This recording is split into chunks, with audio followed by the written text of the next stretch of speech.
민선익이 전라남도 체육회장에 목포 출신 송진호 후보가 당선됐습니다. 2위 후보와는 4표 차이로 당선을 확정지으며 초박빙 승부가 펼쳐졌습니다. 태양광 발전시설 사업에 참여하라며 전국 농민을 상대로 175억 원을 편취한 일당이 구속됐습니다. 경찰은 유사업체 3곳을 추가로 수사하고 있습니다.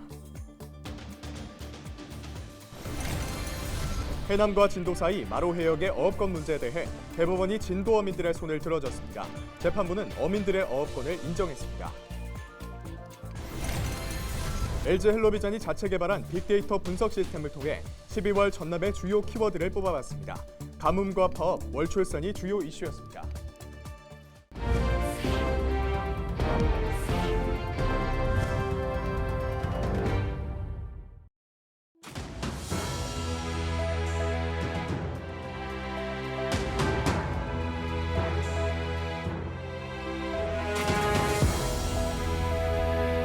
여러분 안녕하십니까? 헬로티비 전남 뉴스입니다. 사상 처음으로 선거관리위원회가 위탁받아 실시한 민선익의 전라남도 체육회장 선거에서 목포 출신 송진호 후보가 당선됐습니다. 송 당선인은 2위 후보와 득표율 1.2% 차이로 승리를 확정했습니다. 보도에 서경 기자입니다. 15일 전라남도 체육회관에서 열린 민선익이 전라남도 체육회장 선거. 선거인단 354명 가운데 339명이 투표에 참여해 95.8%의 높은 투표율을 기록했습니다. 2시간 반 동안 진행된 투표에서 목포 출신 송진호 후보가 장세일, 윤보선 후보를 누르고 당선을 확정지었습니다. 송 당선인은 116표를 얻어 32.8%의 득표율을 보였는데 2위 장세일 후보와는 4표, 3위 윤보선 후보와는 5표 차이로 초박빙 승부를 펼쳤습니다. 망설이는 시간도 없이 오늘부터 뛰겠습니다. 체육인이 체육의 중심에서 당당하게 나설 수 있는 전남 체육의 새로운 역사를 만들겠습니다. 전남 체육인 여러분 존경합니다. 사랑합니다. 송 당선인은 목포시 체육회장을 역임했으며 전남 육상연맹 회장과 아시아 육상경기 선수권대회 조사연구원 등을 역임했습니다. 대표 공약으로는 전국 규모 대회와 전지훈련을 적극 유치해 지역 경제 활성화에 기여하겠다고 약속했습니다.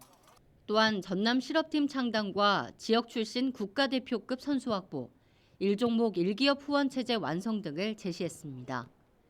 전라남도 체육회장은 무보수 명예직으로 월급과 퇴직금이 없고 국도비 포함 260억 원 규모의 도체육회 최종 결재권자로 일하게 됩니다.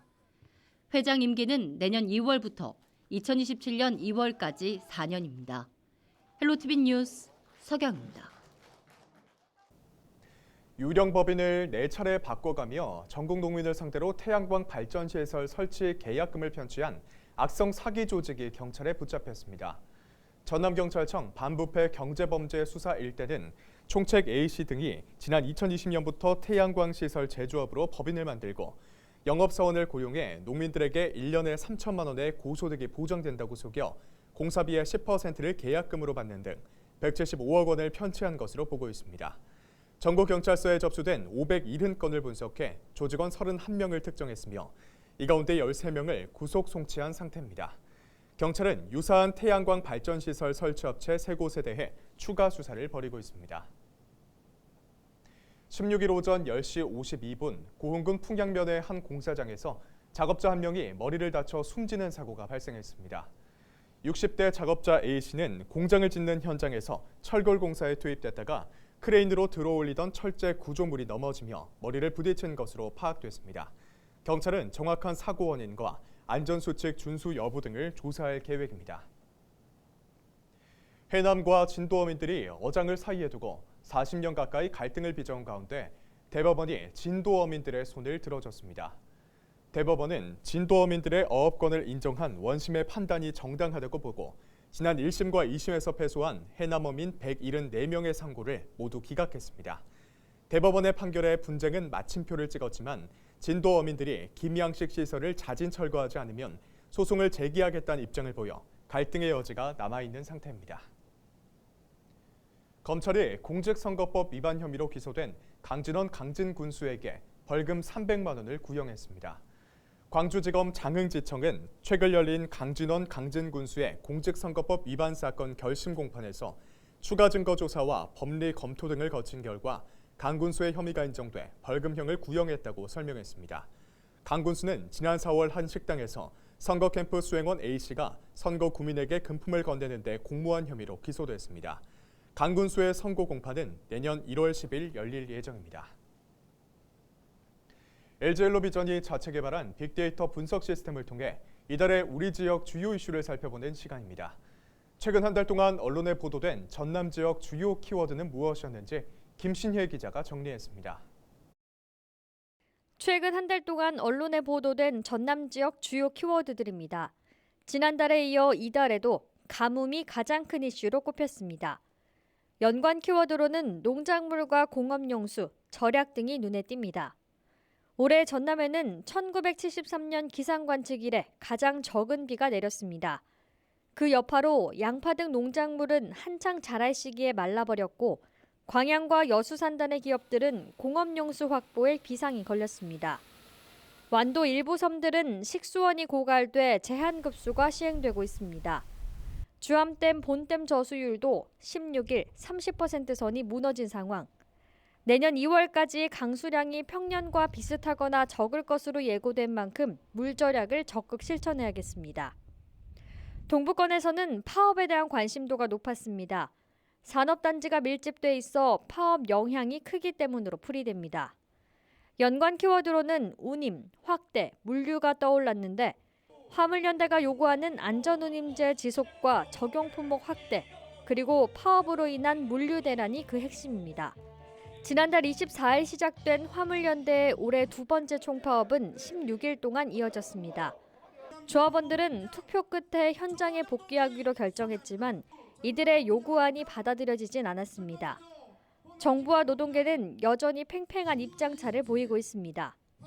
파업이 끝나면서 광양항과 제철소, 여수산단 등은 물류 흐름이 정상화됐습니다.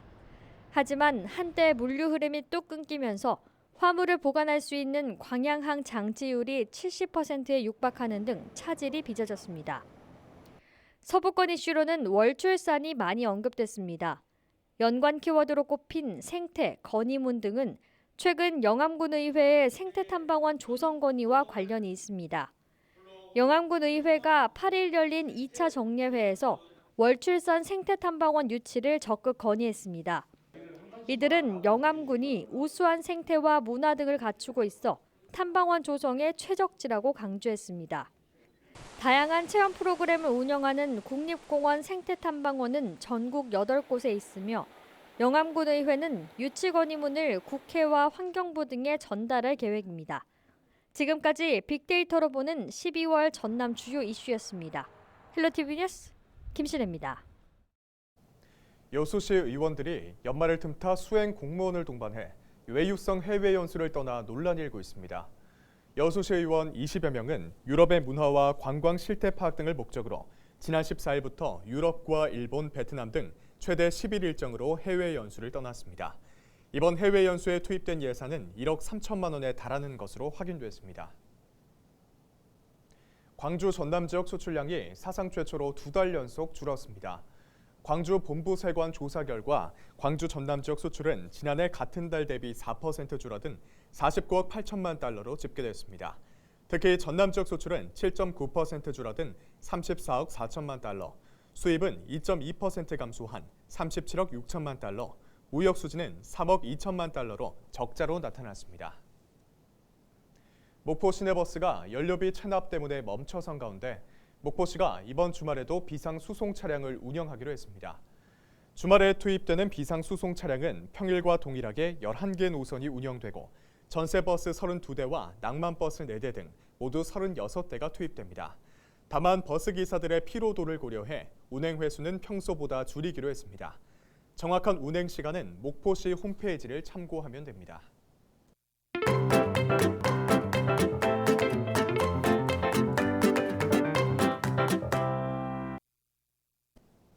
이태원 참사가 발생한 지 50일이 되어가고 있지만 충격과 슬픔은 여전히 가시지 않고 있습니다. 진상규명과 책임자 처벌이 늦어지면서 유족들의 고통은 계속되고 있고 발길이 끊긴 이태원 상가들은 생계 위협을 느낄 정도로 어려움을 겪고 있습니다. 적막과 슬픔이 남아있는 이태원 거리를 다녀왔습니다. 기자가 간다, 김호호 기자입니다. 제가 서 있는 이곳은 158명의 목숨을 앗아간 이태원 참사 현장입니다. 참사 직후 추리를 막던 통제선은 보시는 것처럼 사라지고 시민들의 통행이 자유로워졌습니다. 골목 입구에는 희생자들의 넋을 기리는 제사상이 차려져 있습니다. 골목 안으로 들어가 보겠습니다. 참사 직후 문을 닫았던 가게들은 이처럼 하나둘 문을 열고 영업을 재개했습니다. 다시 일상으로 돌아간 듯하지만 우측 벽면에는 추모객들이 남기고 간 수많은 메모지들이 그날의 아픔을 고스란히 간직하고 있습니다. 지켜주지 못해 죄송하다는 추모객들의 메모, 보고 싶다는 친구의 쪽지, 하늘나라로 먼저 간 딸을 그리워하는 엄마의 애절한 손편지가 가슴을 저밉니다. 강아지 보고 얘기를 해요. 강아지 보고 얘기할 싹대가 없으니까 강아지는 그냥 강아지도 제가 울고 있으면 제가 다 눈물이 다 그칠 때까지 1시간이 됐든 2시간이 됐든 저를 바라보고 있더라고요. 추모의 성지가 된 이태원역 1번 출구. 희생자를 추모하는 국화국화 메모지는 자원봉사자들의 돌봄 속에 비바람을 피하고 있습니다. 비 오기 전에 이게 두세 시간 동안 상황 봐가면서 직접 바로 이미 쳐가지고 해소를 하는 거죠. 참사 이후 이태원은 방문객의 발길이 뚝 끊겼습니다. 애도를 위해 간간히 찾아오는 추모객들이 전부입니다. 아무도 없어요. 아무 외국 사람들도 오지도 않아. 그리고 월드컵 공할 때는 차를 지하철에서 타고 가면 우리 그래도 뭐 애들한테 뭐 하나 태극기를 하는데 이번에는 한 명도 안 와. 눈앞에서 참사를 목격한 한 상인은 트라우마에 잠시 영업을 중단하려 했지만 사고 현장을 찾는 추모객을 위해 문을 열고 참사 현장을 밝히고 있습니다. 문을 닫더니 골목이 너무 어둡고 또 조문객들 와서 자꾸 찾아오고 그게 밤이 되면 더 캄캄하고 그래서 할 수 없이 이제 문을 열어놓고 있는 거지 뭐 장사하기 위해서 넣은 것은 아니었죠. 어둠이 드리워진 이태원 밤거리. 인적이 끊긴 거리는 적막감이 감돕니다. 식당에서 흘러나오는 음악 소리만이 텅 빈 거리를 채웁니다. 제가 서 있는 이곳은 이태원에서도 가장 인기가 많은 세계 음식거리입니다. 연말을 맞아서 시민들로 북적여야 할 이 거리는 보시는 것처럼 한적하다 못해 을씨년스럽기까지 합니다. 장사가 안 되다 보니 아예 문을 닫은 가게도 적지 않습니다. 어렵게 문을 연 식당도 손님 구경하기가 힘듭니다. 텅 빈 식당 안은 정적만이 흐릅니다. 솔직히 하루에 한 테이블 받는 것도 감사해요, 사실. 오늘도 사실 지금 오픈한 지 한 4시간 됐는데도 한 테이블도 못 받고 어제는 지인들이 와서 2팀 받고 진짜 하루에 뭐 10만 원이 아니라 3만 원 팔기도 힘들 정도로 진짜 많이 힘든 상황이거든요. 지역 상인들은 정부의 지원책이 절실하다고 말하고 있지만 희생자들을 생각하면 이마저도 조심스럽기만 합니다. 이태원 참사가 발생한 지 50일이 되어가고 있지만 여전히 참사의 슬픔은 계속되고 있습니다. 고통받고 있는 피해자들에 대한 우리 사회의 따뜻한 관심과 함께 조속한 진상규명이 이루어지길 기대해 봅니다. 기자가 간다, 김호입니다.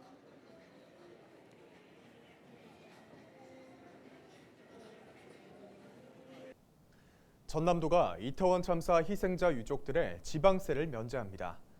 현행 지방세 특례 제한법은 도지사가 재난, 재해 등의 사유로 어려운 납세자에 대해 의회 의결을 얻어 도세를 감면할 수 있도록 규정하고 있습니다. 전남도는 이태원 참사 유족 도세 감면 동의안을 의회에 제출했으며 의회 본회의에서 의결됐다고 밝혔습니다. 감면 대상은 이태원 참사 희생자의 부모와 배우자, 자녀 등입니다. 또 재산세와 자동차세 같은 시, 군세도 지자체 의회 의결을 거쳐 감면을 추진할 방침입니다. 이상으로 뉴스를 마칩니다. 함께해 주신 여러분 고맙습니다.